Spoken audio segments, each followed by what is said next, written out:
Hey guys, welcome back to my channel. So today we are going to be talking about these bad boys. That's right, today is August 26, 2020 and it officially marks 11 years since I started my daily journal.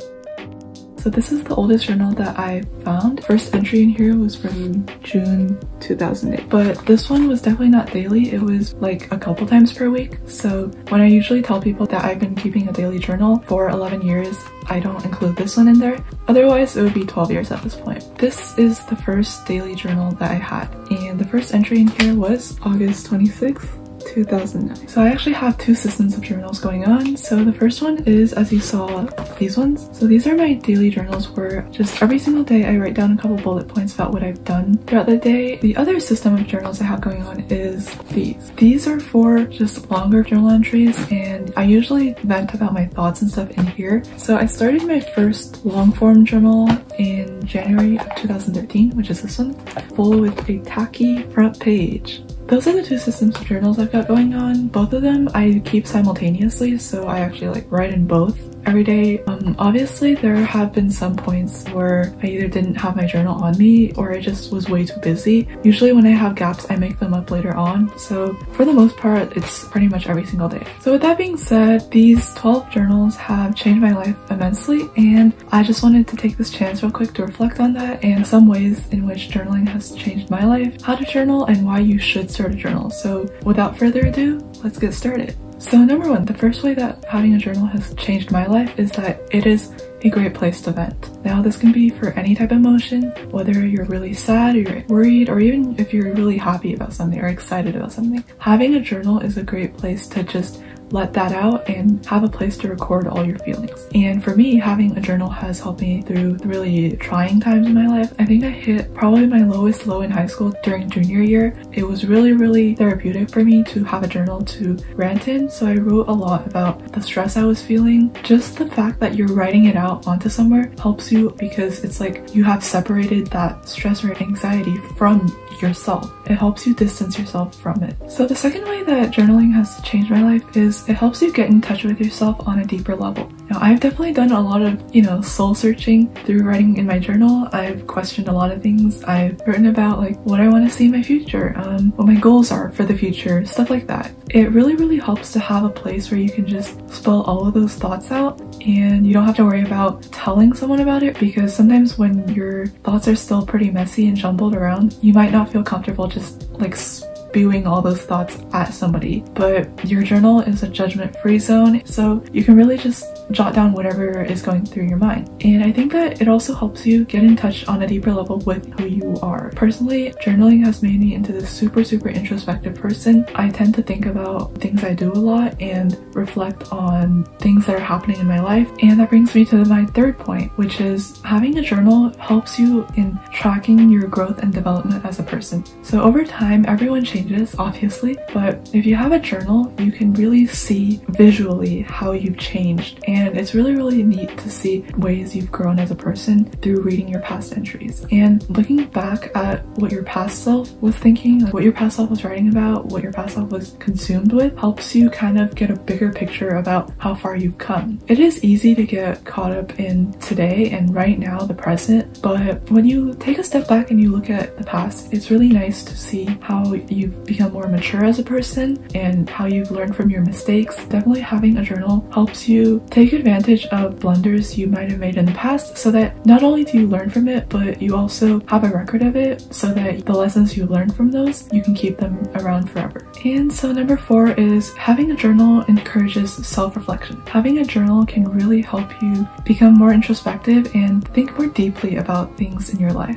Not to say that overthinking is what you're trying to achieve, but just reflecting on things that are happening, trying to make sense of it and trying to get deeper lessons from it, I think can be really beneficial. So if you're faced with a challenge, for example, instead of just dealing with it and moving on, think about what you've learned from this struggle, what you can take away from it, and it can help you gain a lot more from a potentially negative experience. And same thing with positive experiences. If you're going through something that's really great, it can be even more beneficial if you reflect on it and think about like what went right this time. How can I replicate that next time? Number five, having a journal definitely helps you stay motivated towards your long-term goals. If you you write down your goals and if you write down every little progress point or every little achievement you make, it helps you build up this encouragement for yourself to see that, oh, I've already achieved so much. When you put all of that together, it adds up. If you keep on having these reflections, you feel motivated because you feel like you are making tangible progress towards your goals. Finally, the last thing, the sentimental value of having a journal is really, really amazing. You're creating a written record of everything that's going on in your life. You're essentially preserving memories forever within these pages. In a couple of years, it'll become a really valuable thing to look back on. Personally, I find it really, really neat to just look at my really, really old journals from maybe like when I was in elementary school or something. Your life was forever frozen in time in those pages. It's kind of like reading a book. When you read a book, you're transported to a different place in time. And it's the same with your journals. When you read back on your journals from a long time ago, it's like you're transporting back to the time and place when those were written. You know, it's like the closest we'll get to a time machine. I think it's really neat. So that's what I have for how journaling has impacted my life. Since it's daily, I just have this chance at the end of every single day to just reflect on what has happened throughout that day. It's a really, really big part of my life at this point. It's become a habit more than anything, and I think it's shaped me a lot as a person. So with that being said, if you're convinced now and you think that journaling might be something cool to try out, go for it. And to help you out, I have just a few tips about how to get started. So number one is you don't need to go all out or be super, super fancy. Now I see a lot of blogs and videos online talking about how to bullet journal or something, and while bullet journaling is super cool, it's very, very aesthetic, very fancy, and a lot of effort.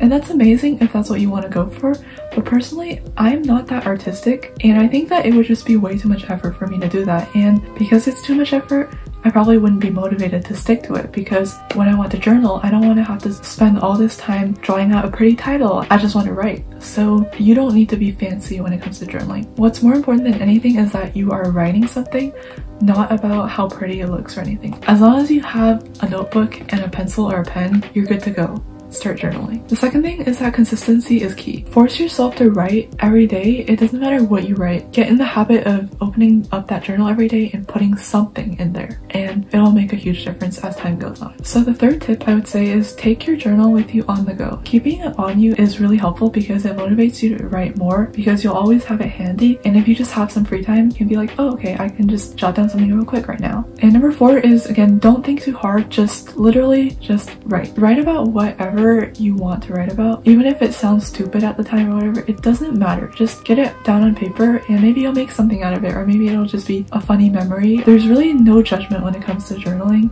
You are the only person reading what you're writing, so just write whatever comes to mind. And lastly, turn journaling into a habit and everything will become much easier from then on. So those are my tips and reflections on keeping a journal. It feels kind of crazy to me that I've been writing in a journal since I was 6. My journals have seen me grow from a 6-year-old to the 18-year-old that I am now, and it's a lot to look back on, and I think it's really, really valuable to have your life documented in this way for yourself to look back on. You can learn so much from just rereading who you were in the past. So thank you guys so much for watching, and I will see you next time with a new video.